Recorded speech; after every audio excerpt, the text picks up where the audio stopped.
অবস্থা ভেদে দাঁড়ায় প্রস্রাব করা যাবে কিনা?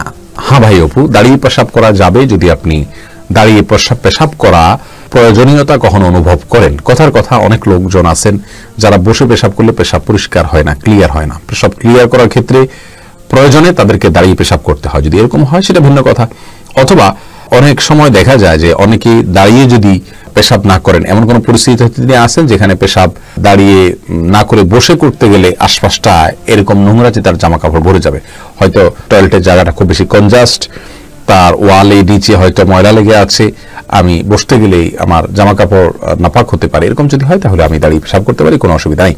তো স্বাভাবিক অবস্থাতে, সাধারণ অবস্থাতে দাঁড়িয়ে পেশাব করা প্রশংসনীয় নয়, অনুচিত এবং সুন্নাহ বিরোধী কাজ।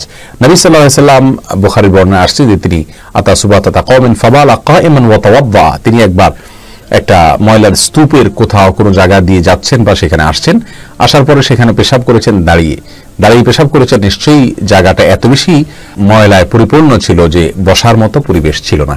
অতএব এরকম পরিস্থিতিতে দাঁড়িয়ে পেশাব করা জায়েজ আছে ইনশাআল্লাহ বিইذনিল্লাহ। আর এর বাইরে যদি দাঁড়িয়ে কেউ পেশাব করে সেটা কিন্তু হারাম হবে, বড় ধরনের কোনো কবিরা গুনাহ হবে, বিষয়টি কিন্তু সেরকম না। আমরা এটাকে যত বড় অপরাধ মনে করি, অপরাধটা আসলে এত বড় না। আমাদের সমাজে অপরাধের মাত্রা জ্ঞান অনেক সময় আমাদের থাকে না। দাঁড়িয়ে পেশাব করলে মসজিদের আশেপাশে কোনো টয়লেটে তাকে যেভাবে আমরা হামলে পড়ি, এর চাইতে বড় অপরাধ করলেও দেখা যায় আমরা কিছু বলি না। অথচ দাঁড়িয়ে পেশাব করার বিষয়টা এরকম জঘন্য কোনো কিছু না। তবে হ্যাঁ, এটা অনুচিত, সন্দেহাতীতভাবে অনুচিত এবং এটা করা যাবে না বিনা কারণে।